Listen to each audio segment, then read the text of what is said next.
parasta? Kurssilla parasta oli yhteisöllisyys ja ne yhteiset hetket, missä mietimme muiden hallitusten jäsenten tai tulevien hallitusten jäsenten kanssa ongelmia ja vastauksia niihin kysymyksiin, mitä kurssilla esitettiin.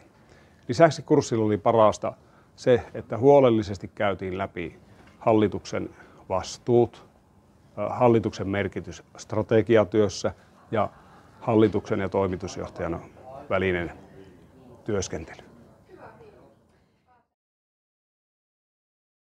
Ehdottomasti kannattaa matalalla kynnyksellä lähteä sparrattavaksi.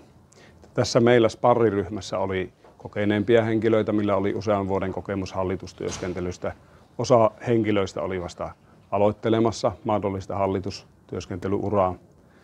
Mutta siinä kun käytiin meidän yrityksen hallitustyöskentelyperiaatteet, toimintamallit läpi, useita semmoisia epäkohtia löytyi, mitkä itse oli ikään kuin ajatellut, että ne asiat on kunnossa, eikä näihin kannata kiinnittää huomiota.